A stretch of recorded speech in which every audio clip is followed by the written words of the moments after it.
Chief education افسر کپواڑہ عبدالحمید فانی نے کارروائی کی ہے۔ محکمہ تعلیم میں کام کر رہے 2 اساتذہ کے خلاف کارروائی کرتے ہوئے Langate Kupwara mid day meal کے 2 انچارجوں کو معطل کر دیا، جبکہ 2 ہیڈ ماسٹروں کے خلاف کارروائی شروع کر دی گئی ہے۔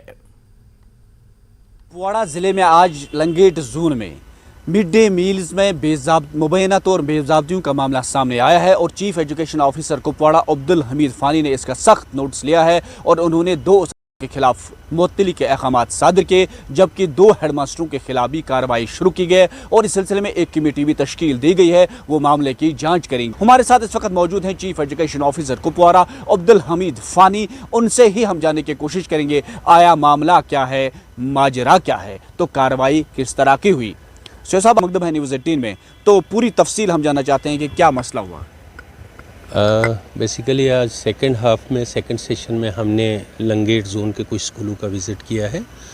جس میں ہائی اسکول پورو پیٹ اور ہائی اسکول گلورا کا دورہ کیا۔ ڈیٹیل انسپیکشن اسکول کی ہم نے دیکھی، بچوں کی اکیڈمک سائڈ دیکھی، مڈ ڈے میل دیکھا، اور مڈ ڈے میل جو ہے وہ سرو ہوا تھا بچوں میں، بٹ مڈ ڈے میل کی کوالٹی جو ہے وہ پور پائی گئی۔ جو نیوٹریٹیو ویلیو تھی غذا کی وہ پراپر نہیں تھی، اور مڈ ڈے میل جو ہے وہ مینو کے مطابق نہیں سرو کیا جا رہا تھا۔